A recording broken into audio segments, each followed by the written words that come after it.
Hello കൂട്ടുകാരെ, കുറേ ദിവസമായി വീഡിയോസൊക്കെ ഇട്ടിട്ട് ഒന്നും അമ്പലങ്ങളിലെ ഉത്സവം കാരണം ഒന്നിനും സമയം കിട്ടുന്നില്ല. എന്തെങ്കിലുമൊക്കെ ഉണ്ടാക്കും, അങ്ങനെ അങ്ങ് വീഡിയോസൊന്നും എടുക്കാൻ തയ്യാറാവില്ല. അപ്പോൾ ഇന്നൊരു ചെറിയ വീഡിയോ എടുക്കാമെന്ന് കരുതി. ഒന്ന് കാണിക്കട്ടെ. ചമ്പവരി ചോറ് വച്ചു.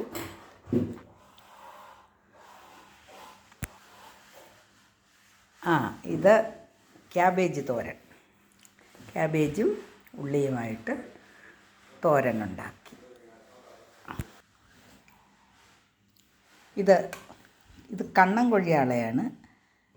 കുറേ ദിവസമായി മീനൊന്നും വാങ്ങിക്കുന്നില്ല. അമ്പലങ്ങളിലെ ഉത്സവവും വ്രതം പൊങ്കാല, ആറ്റുകാൽ പൊങ്കാല ഇന്നലെ കഴിഞ്ഞു. അതോടുകൂടി വ്രതമൊക്കെ കഴിഞ്ഞു. അതൊരു ഞങ്ങൾക്കൊരു ഭയങ്കര വിശേഷമാണ്. ആറ്റുകാൽ പൊങ്കാല, പിന്നെ പാൽക്കുളങ്ങര ഒരു ഊരുട്ടെന്ന് പറഞ്ഞ ഒരു 3 വർഷത്തിലൊരിക്കലുള്ള ഒരു വിശേഷം ഉണ്ടായിരുന്നു. അതിന് 2 പൊങ്കാലയുള്ളതാണ്. അത് കാരണം ഞങ്ങൾ നോൺ വെജൊന്നും വീട്ടിലുണ്ടാക്കാറില്ലായിരുന്നു. എന്തായാലും ഇന്ന് ഞാൻ കുറച്ച് വാങ്ങിച്ചു.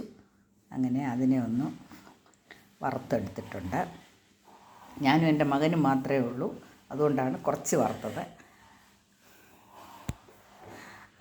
ഇത് പാവയ്ക്കയും ഉള്ളിയും കൂടെ ഉള്ള ഒരു മെഴുക്ക് പുരട്ടി. ഇത് എൻ്റെ വീട്ടിലെ പാവയ്ക്ക തന്നെയാണ്.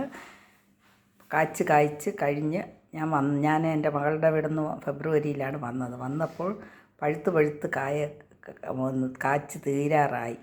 അപ്പോൾ അതിലൊരു 2-3 എണ്ണം ചെറുതുണ്ടായിരുന്നു. അത് ഞാൻ പറിച്ചെടുത്തു. അതൊരു മെഴുക്ക് പുരട്ടി ഉണ്ടാക്കി. പിന്നെ ഇത് ഒരു രസം ഉണ്ടാക്കി. ഇത് നാരങ്ങ അച്ചാറാണ്. നാരങ്ങയും മാങ്ങയും കൂടെ ചേർത്തുള്ള ഒരച്ചാർ. നാരങ്ങ ഞാൻ എൻ്റെ മകളുടെ അവിടെ പോകുന്നതിന് മുമ്പേ കുറച്ച് നാരങ്ങ ഉപ്പ് ഭരണിയിലിട്ടിട്ട് പോയി.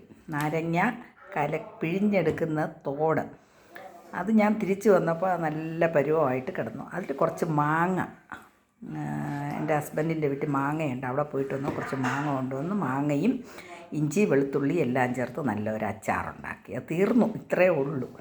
ഓക്കെ, അപ്പോൾ ഇത്രയും വിശേഷങ്ങളാണ് എൻ്റെ വിശേഷം. ഈ വീഡിയോസ് എല്ലാവർക്കും ഇഷ്ടമായിട്ടുണ്ട്. ലൈക്ക് ചെയ്യണം, ഷെയർ ചെയ്യണം, സബ്സ്ക്രൈബ് ചെയ്യണം. ഓക്കേ.